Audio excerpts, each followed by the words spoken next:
Selamat malam, Bapak Ibu semua yang ada di Indonesia. Saya akan coba membagikan kepada kita mengenai sesuatu yang Tuhan inginkan orang-orang percaya umat Tuhan miliki di dalam kehidupannya.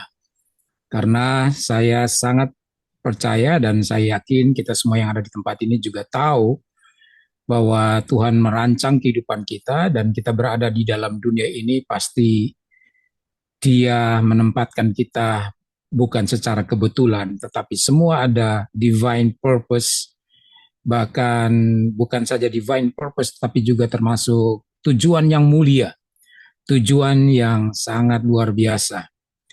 Karena Allah kita, pencipta langit dan bumi, Dia adalah creator, the best of all, sehingga saya percaya bahwa di dalam pikirannya Allah, dia juga ingin menjadikan umat ciptaannya, atau lebih tepat barangkali saya sebutkan orang-orang yang dipanggil Tuhan untuk memiliki iman dan percaya kepadanya menjadi orang-orang yang punya kualitas. Itu sebabnya tujuan utama atau tujuan yang penting ketika Yesus datang ke dunia ini, dia menyampaikan sebuah kebenaran atau sebuah statement yang luar biasa, dan itu menunjukkan kepada tujuan dia atau rencana dia yang luar biasa buat kita semua.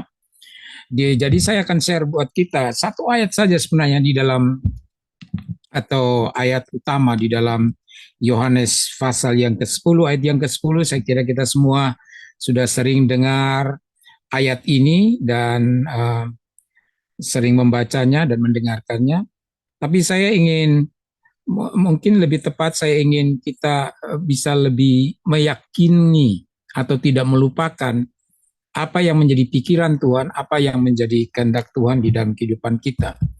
Dalam Yohanes 10 ayat yang ke-10 dikatakan, pencuri datang hanya untuk mencuri dan membunuh dan membinasakan, tetapi aku datang supaya mereka mempunyai hidup dan mempunyainya dalam segala kelimpahan. Jadi saya mau bicara tentang bagaimana kita bisa memiliki kehidupan yang berkelimpahan, the quality of life. Jadi kita bisa memiliki sebuah kualitas kehidupan yang luar biasa yang Tuhan inginkan. Kualitas hidup itu yang penting. Jadi dengan kata lain, Tuhan inginkan kehidupan kita itu menjadi sebuah kehidupan yang berkualitas. Dalam ayat-ayat yang lain dia berkata, arise and shine, artinya bangkit dan bercahaya.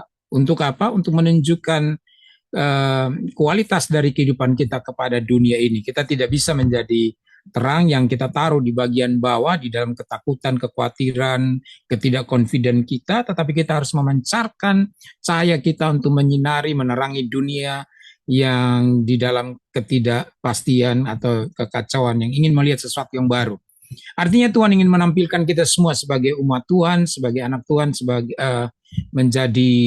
menjadi wakil atau representatif dari kerajaan sorga, dari kerajaannya, menjadi umat yang berkualitas. Tidak peduli berapa umur kita, tetapi Tuhan mau supaya kita tetap memiliki kualitas. Bahkan Alkitab mengatakan sampai masa tua pun kita tetap berbuah. Artinya dia ingin supaya kualitas kehidupan kita selagi kita masih berada dan dipercayakan Tuhan hidup dalam dunia ini, memiliki sebuah kehidupan yang berkualitas, yang memancarkan kehidupan kita di tengah-tengah dunia.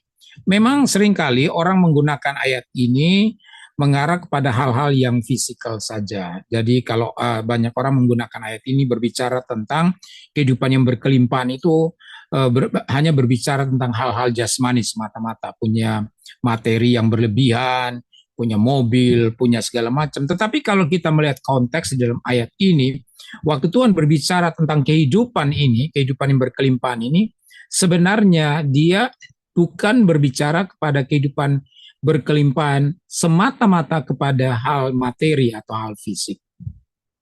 Tapi dia berbicara sesuatu yang beyond all things, melebihi segalanya. Dengan kata lain, kita bisa menggunakan istilah yang lain yang dimaksudkan kehidupan yang berkelimpahan adalah kehidupan yang unggul, kehidupan yang berkualitas. Karena kata yang digunakan di sini tentang hidup itu tidak berbicara tentang kehidupan yang seperti yang orang-orang dunia lihat, yaitu kehidupan yang berkelimpahan dengan segala hal-hal yang berbau atau bersifat materi. Tapi dia berbicara tentang sebuah kehidupan yang hebat, kehidupan yang melebihi kehidupan jasmani ini. Dia berbicara sebenarnya tentang sebuah keselamatan yang mempunyai nilai kekekalan, yang mempunyai sesuatu yang luar biasa. Tetapi kita bisa mengambil sebuah kata kunci dari apa yang Tuhan sebutkan tentang kehidupan ini, tentang kehidupan yang berkelimpahan ini, kita menggunakan dengan kata kehidupan yang unggul. Karena kalau diterjemahkan bisa mempunyai makna seperti ini, kehidupan yang unggul atau kehidupan yang berkualitas.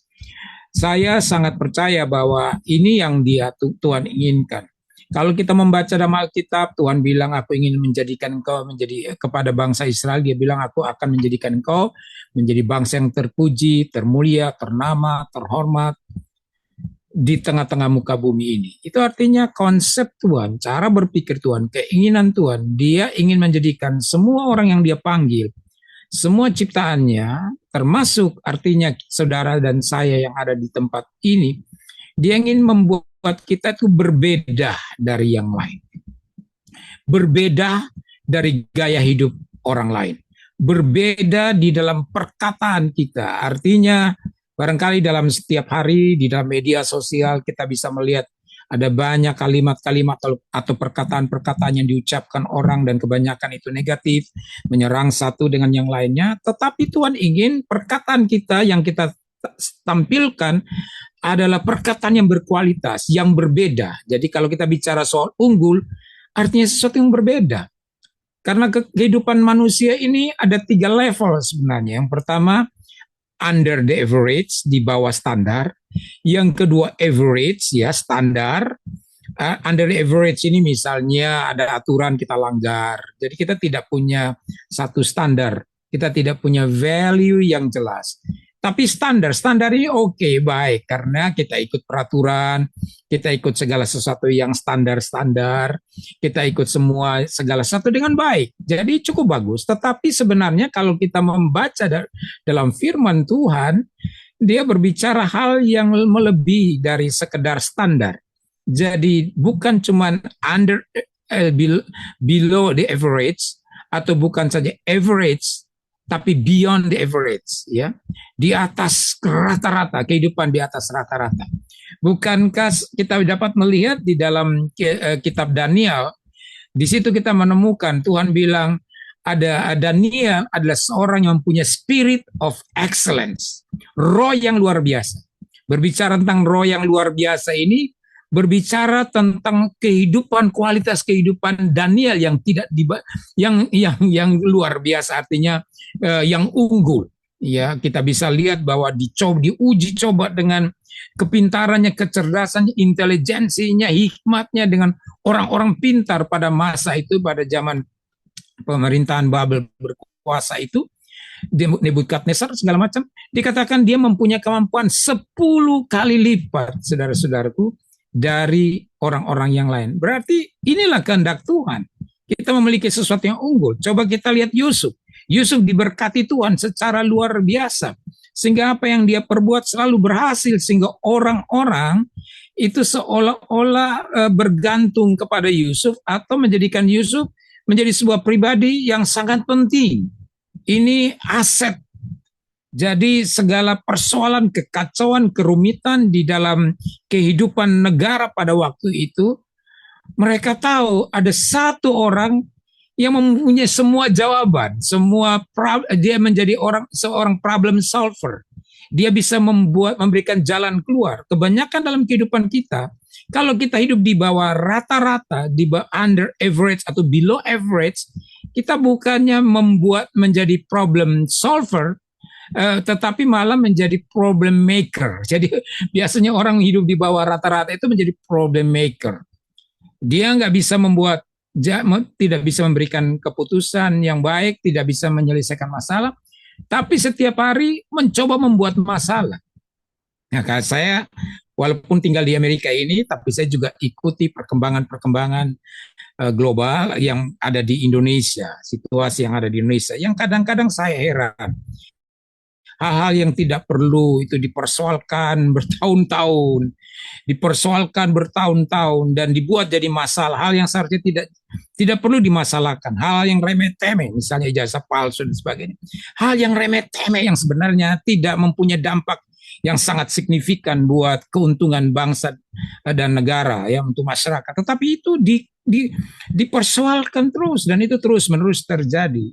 Itu sebabnya Bapak Ibu Saudara-saudari, sebenarnya kita harus berpikir untuk melihat diri kita. Kita tidak berpikir sebagai seorang individu yang hanya tinggal di dalam di kotak yang sempit. Tapi kita harus mengerti why God create us. Kenapa Tuhan menciptakan kita? Dia ingin kita ini mempunyai impact yang luar biasa buat masyarakat luas, buat bangsa dan negara. Kita tidak hidup untuk diri kita sendiri. Atau juga bukan hal yang lingkungan yang sepele saja. Jangan batasi Tuhan, sebab Tuhan bilang, aku ingin menjadikan engkau menjadi berkat bagi bangsa, terang bagi dunia. Itu artinya ada sebuah kualitas unggul yang Tuhan ingin kita miliki. Bahwa kita tidak membatasi pikiran kita, membatasi rencana Tuhan di dalam diri kita, membatasi gerak Tuhan dalam kehidupan kita untuk menjadi orang yang biasa-biasa saja, orang yang standar-standar saja, tapi kita harus mengerti bahwa Tuhan ingin membuat kita menjadi orang yang menjadi berkat dalam jarak jangkau yang lebih luas, dampak yang lebih luas, yang lebih unggul. Sehingga kita harus mengerti setiap hari, apakah perkataanku ini adalah perkataan yang unggul, yang memberkati orang lain, yang berbeda, yang memberikan kepada orang kesejukan, yang memberikan kepada orang jalan keluar, yang memberikan kepada orang harapan, ataukah perkataan kita hanya membuat orang menjadi depresi, menjadi stres, menjadi takut. Bukankah zaman sekarang ini orang lebih suka menakut-nakuti, termasuk juga mungkin para pemberita Injil atau para pendeta seringkali memanipulasi dengan hal-hal yang bukannya memberikan kepada jemaat itu sebuah dorongan semangat, tetapi membuat orang menjadi takut. Itu berarti perkataan kita tidak mengandung nilai keunggulan, kualitas. Apalagi tindakan kita, Bapak Ibu Saudara-saudara, seberapa jauh kehidupan kita ini memiliki kualitas yang luar biasa, sehingga dimanapun kita berada, kita akan dicari.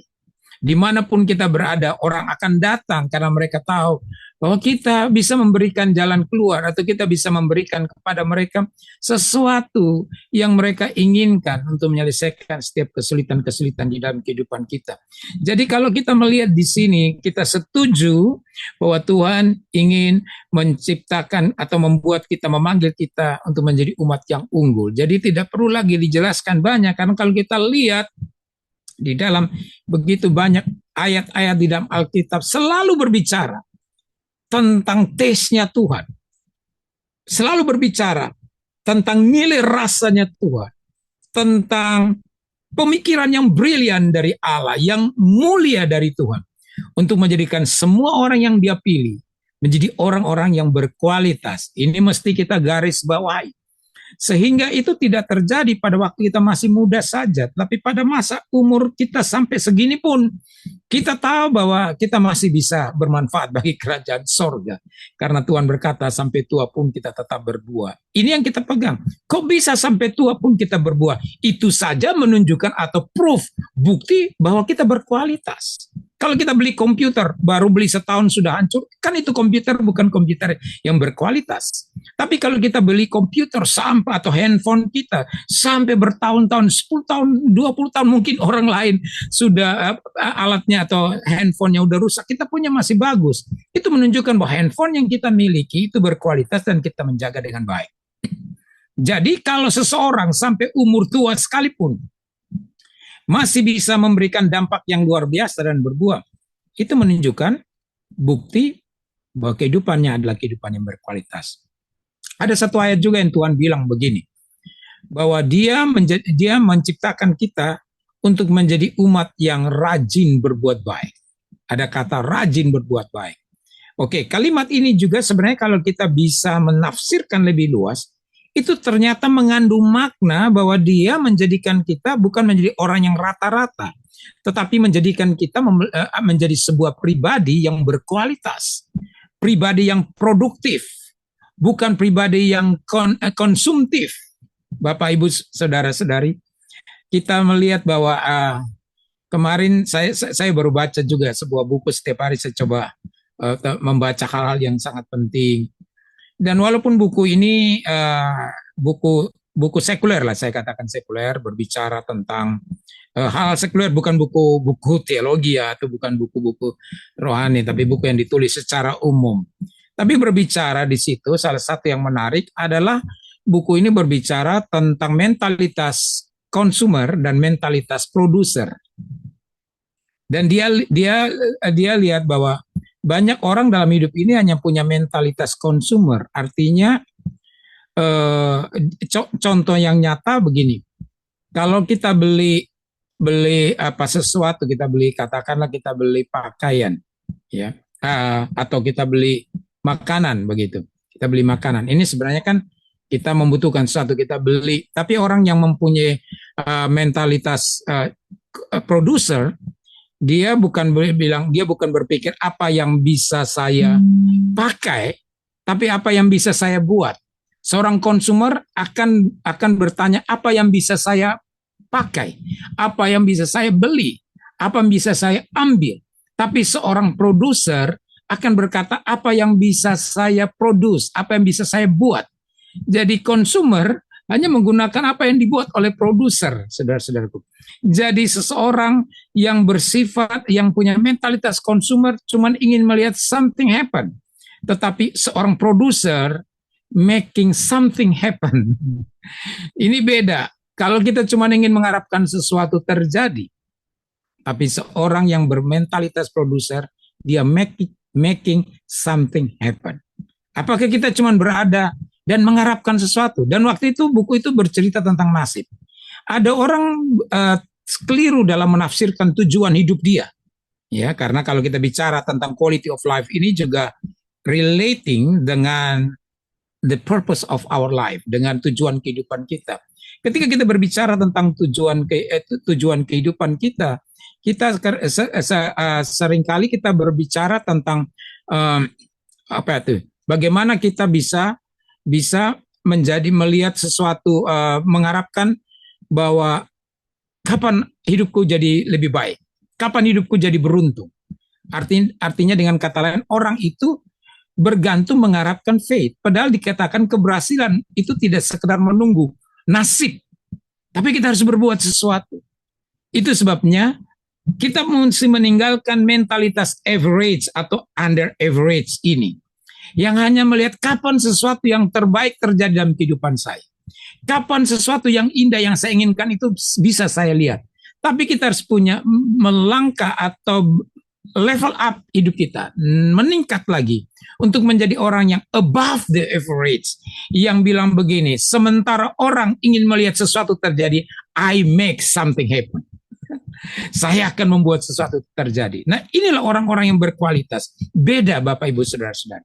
Orang-orang yang berkualitas berbeda dalam cara dia berpikir, dan cara dia menyelesaikan masalah, di dalam cara dia bertindak, di dalam cara dia mengelola persoalan, di dalam cara dia mengelola stres, di dalam cara dia menghadapi konflik-konflik di dalam relationship, dalam cara dia menangani semua persoalannya, termasuk dalam cara dia memanage kehidupannya atau memanage finansialnya, sehingga dia tidak terjebak di dalam hutang. Jadi banyak cara Bapak Ibu Saudara, kita bisa melihat perbedaan itu, mentalitas yang hanya bersifat konsumtif dan mentalitas yang berpikir what can I produce, what can I do, apa yang bisa saya hasilkan, apa yang bisa saya berikan. Ini yang penting. Selama kehidupan kita ini, apakah kita hanya mengharapkan sesuatu terjadi? Apakah kita hanya berpikir apa yang bisa saya dapatkan, apa yang bisa saya terima, perhatian apa yang bisa saya dapatkan, kehormatan apa yang bisa orang berikan kepada saya, penghargaan apa yang orang bisa berikan kepada saya. Tetapi kita mesti move dari level ini menjadi orang-orang yang berkualitas, yang kita berkata apa yang bisa saya lakukan, apa yang bisa saya perbuat, bagaimana saya bisa merubah lingkungan, bagaimana saya bisa merubah situasi, bagaimana hidupku memberi dampak. Inilah orang-orang yang mempunyai kualitas kehidupan yang unggul, seperti Di sini dikatakan, aku datang supaya engkau memperoleh kehidupan dan mempunyainya dalam kelimpahan. Aku datang supaya engkau memperoleh kehidupan yang unggul, kehidupan yang berbeda, kehidupan yang berkelimpahan. Tetapi pencuri datang hanya untuk mencuri, membunuh, dan membinasakan. Jadi musuh kita, iblis datang hanya untuk menghancurkan kehidupan kita, mencuri iman kita, mencuri pengharapan kita, dan juga termasuk mungkin mencuri dan membinasakan masa depan kita. Nah, saya lihat apa yang membuat kita bisa hidup di dalam kehidupan yang unggul, atau juga mungkin apa yang menunjukkan hidup kita ini berbeda, kita memiliki keunggulan. Yang pertama, kehidupan yang unggul yang Tuhan maksudkan itu adalah kehidupan yang berpusat kepada Kristus. Kalau mau kehidupan kita memiliki kehidupan yang unggul, kehidupan kita berpusat kepada Kristus. Kita tidak bisa berkata, oh saya seorang Kristen, pasti saya berpusat kepada Kristus, saudara-saudaraku, tetapi dalam praktek kita seringkali lupa bahwa Kristus harus menjadi pusat dari kehidupan kita. Apalagi kita hidup dalam noisy world, dunia yang begitu bising, begitu banyak sekali kesibukan, sehingga kita seringkali tidak sadar bahwa kehidupan kita ini mengalami distraction, pengalihan dari hal yang priority. Artinya seseorang yang ingin memiliki kehidupan yang unggul, dia itu memprioritaskan Tuhan dalam kehidupan dia. Dia harus menjadikan God become a top priority list, daftar prioritas yang paling utama. Nah, kalau Tuhan menjadi hal yang utama, maka kita akan pasti melibatkan dia di dalam segala hal, baik dalam hal yang besar maupun hal yang kecil. Kita akan melibatkan dia di dalam any decision we make, dan segala keputusan yang kita buat, kita akan libatkan dia dalam our relationship, our marriage, di dalam bisnis kita, di dalam segala sesuatu yang kita lakukan, di dalam semua perencanaan kita. Kita libatkan dia dan kita utamakan dia lebih dulu dari hal-hal yang lain. Itu sebabnya ayat terkenal yang kita sering baca dalam Matius 6 ayat 33 dikatakan, seek first the kingdom of God and his righteousness, and all these things shall add it unto you. Kata first dan kata added. Seek first the kingdom of God. Kata first artinya utama, yang priority. Dan yang kedua dikatakan, and all these things shall be added. Ada kata added, artinya ada additional. Ada hal yang priority, ada hal yang additional. Orang-orang yang berkualitas, dia tahu apa yang prioritas. Karena apa? Ketika kita tidak mengerti prioritas, hidup kita akan dirugikan. Waktu kita akan terbuang dengan bercuma-cuma. Karena kita melakukan hal-hal yang tidak terlalu prioritas, dan karena kita distraction, teralihkan perhatian kita melakukan hal-hal yang baik tapi tidak terlalu penting atau tidak terlalu prioritas, sehingga kita sacrifice, kita korbankan hal yang prioritas. Nah, firman Tuhan berkata, cari dahulu kerajaan sorga dan kebenarannya. Cari dahulu, prioritas dulu kerajaan sorga dan kebenarannya. Maka yang lain, segala hal yang lain itu akan menjadi tambahan. God first, and the rest will follow. Kalau Tuhan duluan, maka segala sesuatu akan berlangsung. Inilah tipe orang yang hidupnya berkualitas, yaitu orang yang mengutamakan Tuhan. Karena kita tahu di luar Tuhan kita tidak bisa berbuat apa-apa. Jadi Tuhan yang utama. Apalagi firman Allah mengatakan dalam Kisah Para Rasul dikatakan, in Him we live, we move, we exist. In Him we move. Di dalam Dia kita hidup, kita bergerak. Artinya orang-orang yang punya kualitas di dalam Tuhan itu hidup di dalam Dia, di dalam Tuhan, dan bergerak di dalam Dia. Artinya seluruh aktivitas kita ada di dalam Tuhan, ada di dalam kontrolan Tuhan. Jadi Matius 6 ayat 33 ini menjelaskan kepada kita tentang sebuah tanda atau sebuah hal yang meyakinkan bahwa kita memiliki kualitas hidup berpusat kepada Kristus. Christ must be center of our life. Kristus harus menjadi pusat dari segala-galanya, pusat dari seluruh tindakan kita. Kita mengerti bahwa Tuhan harus menjadi utama, tetapi seringkali Bapak Ibu, kita lupa di dalam praktek kehidupan kita, kita lupa mengutamakan Tuhan di dalam kehidupan kita. Kalau kita mengutamakan Tuhan dalam kehidupan kita, kita akan lebih banyak bisa bertahan. Kalau kita mengutamakan Tuhan dalam hidup kita pasti diberkati. Sama seperti Petrus, Bapak Ibu Saudara-saudari, seharian coba menangkap ikan tidak dapat apa-apa, tahu-tahu Tuhan Yesus datang di pinggir pantai ngomong sama Petrus, aku mau perahu, mau berikan perahu, aku pinjam. Dan untuk apa? Dipakai untuk berkhotbah karena ada banyak orang datang untuk mau mendengarkan dia berkhotbah. Lalu Tuhan bilang, aku minta pakai perahumu. Saudara-saudaraku, ini tentu bisa menjadi sebuah pergumulan atau struggle bagi Petrus. Satu, sudah seharian dia datang ke pantai untuk tangkap ikan, tetapi tidak dapat ikan apa-apa. Yang kedua, ini pasti bisa dia pulang diomelin oleh istrinya. Istrinya bilang, lu ngapain saja seharian? Pulang tidak bawa hasil apa-apa, malah pakai kasih perahu untuk orang lain khotbah. Gereja-gereja melulu atau doa-doa melulu, tetapi tidak bawa apa-apa. Tetapi Bapak Ibu Saudara-saudara kita, akhirnya waktu Tuhan Yesus minta pinjam perahu Petrus, Petrus kasih, dia tidak peduli dengan segala resiko yang lain karena dia memprioritaskan Tuhan.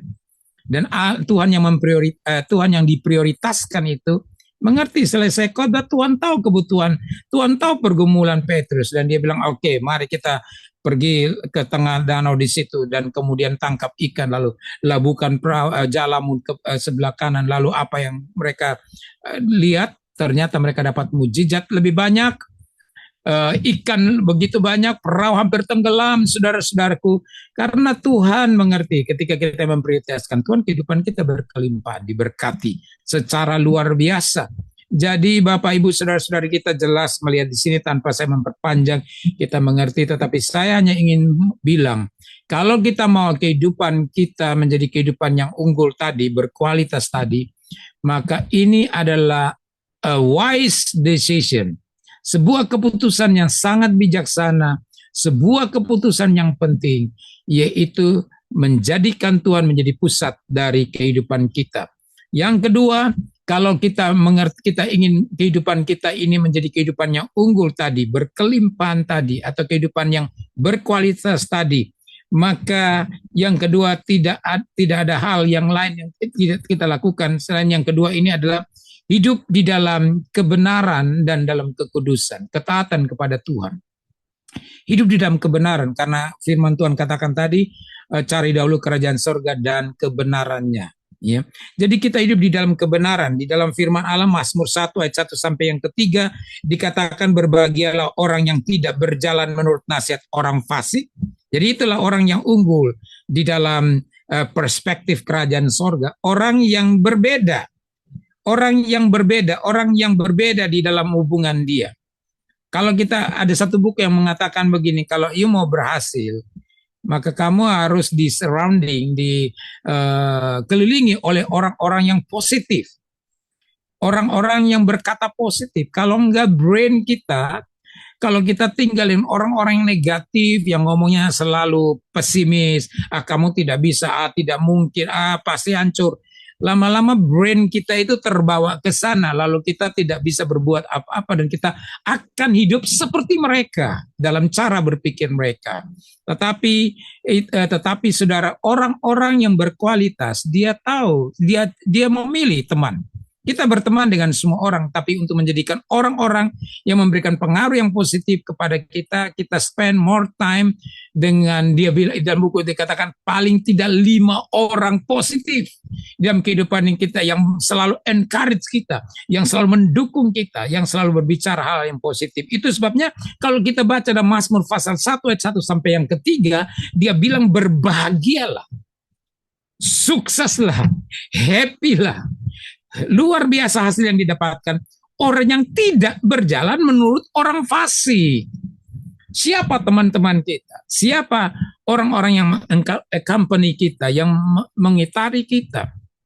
Saya percaya di sini kita ada berapa? 5-6 orang di sini, Bapak Ibu Saudara-saudara.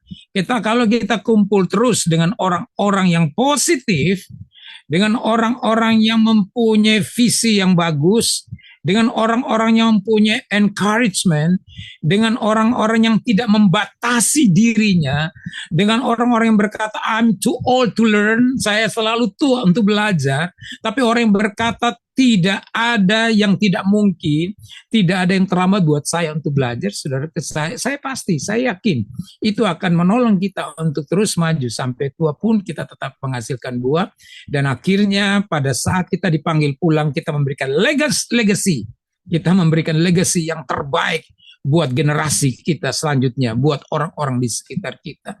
Karena saya mau bilang bahwa saya mau bilang di sini ya, bahwa orang-orang yang unggul itu pasti akan memberikan legacy terbaik buat orang-orang yang ditinggalkan ketika Tuhan panggil kita.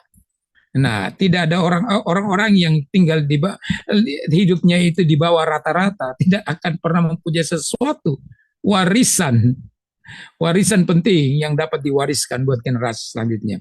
Jadi, Bapak Ibu Saudara-saudara, kita hidup dalam kebenaran, caranya adalah supaya kita punya cara hidup yang berbeda. Dikatakan berbagilah orang yang tidak berjalan menurut nasihat orang fasik, yang tidak berdiri di jalan orang berdosa. Bukan berarti, waduh, kalau begitu kita di rumah saja karena di jalan-jalan kan banyak orang berdosa. Tidak, yang dimaksudkan di sini tidak berjalan di jalan orang berdosa, artinya tidak berjalan dalam cara pandang, cara hidup, the way of life, itu yang dimaksudkan. Bukan jalan biasa, tapi the way of life.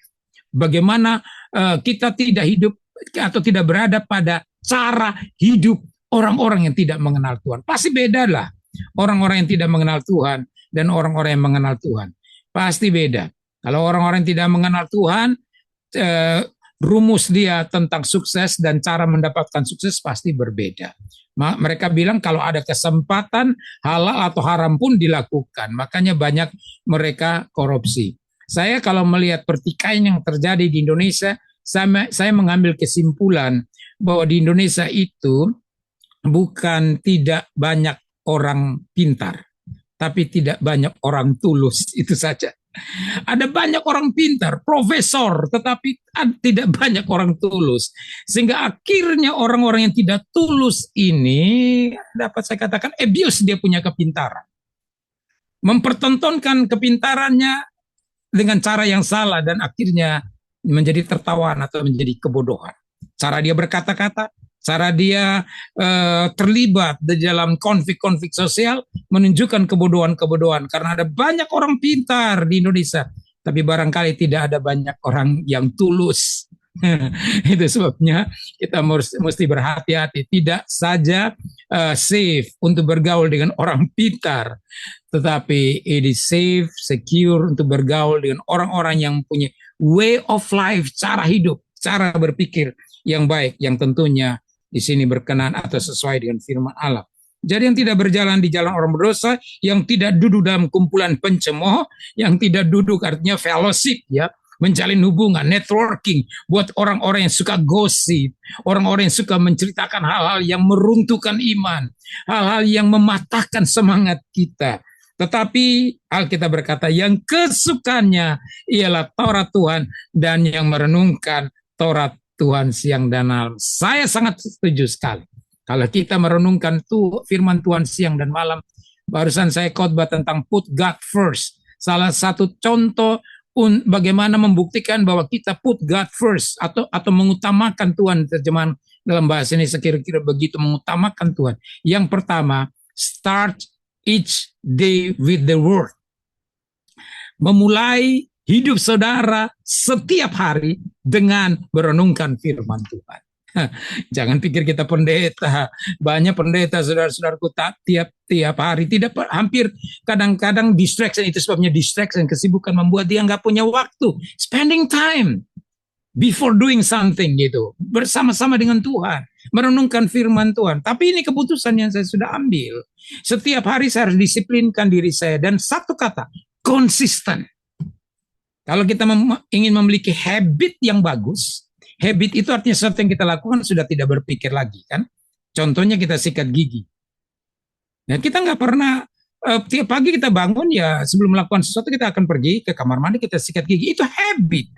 Habit itu kita melakukan sesuatu tanpa berusaha keras untuk berpikir saya mesti sikat gigi atau enggak. Itu habit. Habit itu terjadi karena kita membiasakan diri kita, mendisiplinkan diri kita. Dan di dalam proses disiplin itu ada satu kata yang kita pegang.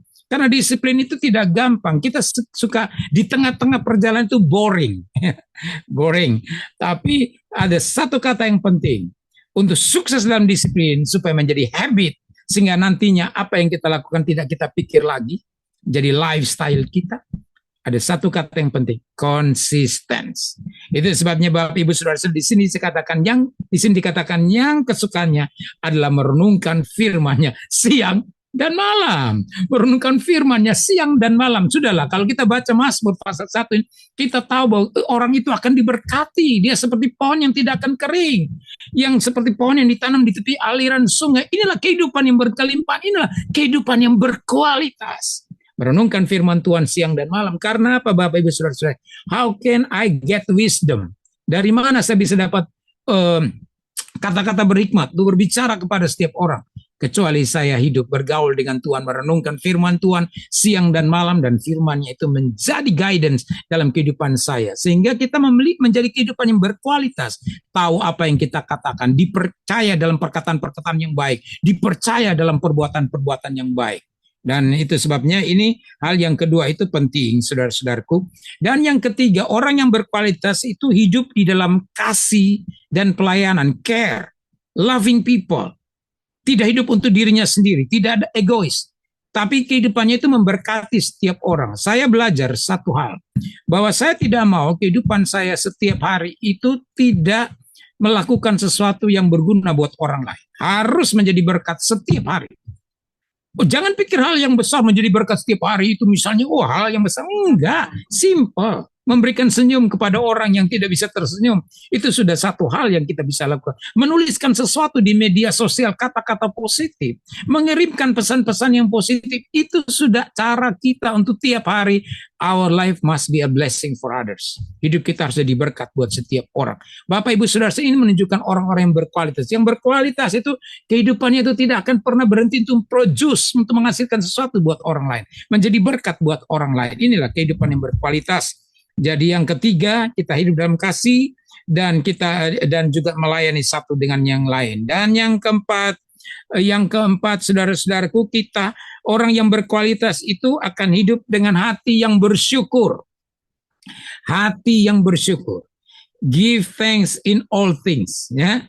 Tidak dikatakan mengucap syukurlah ketika gaji kita naik, mengucap syukurlah ketika doa kita dijawab, tapi give thanks in all things, di dalam semua situasi, dalam segala perkara, sehingga kita tidak bisa katakan apa yang menjadi alasan buat saya untuk bersyukur. Kita tidak bisa tanya seperti itu, tapi kita harusnya bisa berkata, there are a lot of reason who makes me to give thanks. Banyak alasan untuk saya bisa bersyukur. Kita tidak bisa katakan apa yang membuat saya bisa bersyukur hari ini. Hari ini saya dicemooh orang, hari ini saya dimaki orang, hari ini mobil saya diserempet orang, hari ini uang saya hilang, hari ini orang memaki-maki saya. Jadi apa alasan saya mengucap syukur? Enggak. Tetapi kalau kita merenungkan kebaikan Tuhan, bahwa dikatakan kasih karunia-Nya itu atau mercy-Nya itu better than life, lebih dari hidup, maka kita akan bangun setiap pagi mungkin sampai stretch badan kita akan thanks God untuk hari yang baru ini. At least kan kita bangun. Ada orang tidur nggak bangun, Bapak Ibu Saudara. Jadi itu aja merupakan alasan kita hidup ketika kita bernafas, Bapak Ibu Saudara. Ketika kita bernafas, kita mengucap syukur kepada Tuhan untuk bersyukur. Jadi orang yang punya kualitas hidup yang baik di dalam Tuhan, kehidupan yang berkelimpahan di dalam hidupnya, itu suka bersyukur. Jadi coba kita lihat. Kalau kita lihat ketemu orang ngomel, ceritakan masalah saja, cari-cari masalah. Ini orang tidak punya kualitas hidup. Tapi seseorang yang punya kualitas hidup atau hidup yang unggul tadi, itu tandanya dia akan mengucap syukur di dalam segala perkara. Dan terakhir, ya tadi ya 1 Tesalonika 5 ayat 18, dan yang terakhir, orang yang mempunyai keunggulan itu adalah orang yang hidup dalam iman dan ketekunan. Hidup dalam iman dan ketekunan. Ibrani 11 ayat 6, tetapi tanpa iman tidak mungkin orang berkenan kepada Allah. Kualitas hidup kita tidak ditentukan oleh sejauh mana kita percaya kualitas hidup kita itu ditentukan oleh sejauh mana kita percaya dan bergantung sepenuhnya kepada Tuhan. Orang yang punya kualitas yang unggul bergantungnya sepenuhnya kepada Tuhan. Dikatakan Tuhan, apart from Him atau without God, I'm nothing. Tanpa Tuhan aku tidak bisa berbuat apa-apa. Dan kehidupannya bergantung kepada Tuhan. Bukankah firman Tuhan tadi jelas berkata, tanpa iman kita tidak mungkin berkenan kepada Tuhan. Jadi dari bangun pagi sampai kita tidur, Bapak Ibu Saudara-saudari, kita harus bersyukur dan mengucap syukur bergantung kepada iman dan hidup dalam iman bahwa Tuhan menyertai kehidupan kita. Inilah kehidupan yang berkelimpahan. Saya suka sebuah lagu yang mengatakan, all my life you have been faithful. All my life you have been so good. Every breath that I am able. Setiap nafas saya bisa bernafas, I will sing of the goodness of God. Jadi orang yang punya kualitas unggul, dia akan mengucap syukur, dia akan beriman, dia akan mau memberikan hidupnya sehari-hari untuk jadi berkat, mengasihi orang lain, peduli, take care orang lain. Dan juga dia, ya saya sebutkan tadi, dia hidup dalam kebenaran, dan terutama yang pertama, Kristus menjadi pusat dari kehidupannya. Saya berharap dalam konteks Yohanes pasal 10 berbicara tentang kehidupan yang berkelimpahan ini, kita mengerti bahwa itu bukan melulu masalah-masalah materi, tetapi sebuah kehidupan yang lebih melampaui itu. Ya, sebuah kehidupan yang unggul, yang berbeda. Tuhan Yesus memberkati kita. Saya berharap apa yang saya share ini akan sangat memberkati kita. Saya kembalikan kepada Ibu Aji. Berkati Pastor, terima kasih. Sama-sama. Pastor, mohon izin ya saya. Ya. Kalau saya nanti mengulang khotbah ini di tempat yang saya dipercaya untuk melayani, boleh ya? Silakan, boleh. Ya, itu sangat luar biasa. Memang firman tidak berubah, tapi manusia yang berubah-ubah. Sangat umum itu, Yohanes 10 ayat 10, konotasinya adalah sandang pangan papan. Ukurannya ini. Itu sangat umum dan sangat menarik. Padahal kualitas yang benar seperti yang Pastor sudah sampaikan. Saya sangat berberkati, makanya saya mohon izin, ya, kalau Tuhan percayakan saya pelayanan di mana-mana, saya akan bukan mengutip, akan ulang kembali. Silakan. Jadi bukan sekedar mengutip, akan saya ulang kembali.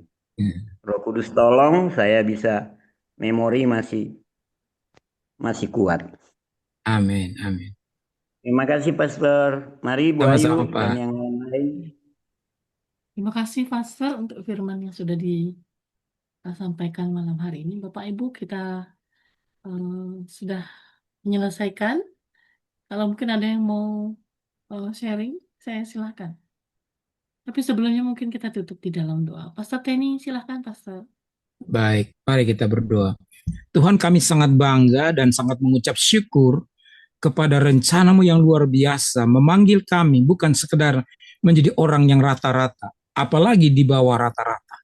Tapi Tuhan ingin membuat kami menjadi manusia unggul, yang memuliakan nama-Mu, yang membuat Engkau kagum dan bangga, karena kita menjadi representatif kerajaan sorga, menjadi berkat bagi banyak orang. Dan Tuhan, tolong kami, supaya kami bisa sampai kepada level yang Kau inginkan, menjadikan kami sebuah pribadi yang mempunyai kualitas unggul, sehingga nama Tuhan dipermuliakan. Berkati kami semua yang ada di sini ya Tuhan. Jadikan kehidupan kami menjadi berkat bagi banyak orang. Jadikan kehidupan kami Tuhan menjadi kehidupan yang memberikan semangat, hal-hal yang positif kepada setiap orang di sekitar kami. Berkati juga persekutuan ini, dan terima kasih Tuhan buat apa yang Kau sudah sampaikan buat kami. Sehingga hidup kami selalu bergantung kepada Engkau, dan kami menjadikan Tuhan menjadi pusat dari kehidupan kami setiap hari, dalam tindakan kami, perkataan kami. Di dalam nama Tuhan Yesus Kristus kami berdoa. Amin. Amin. Thank you.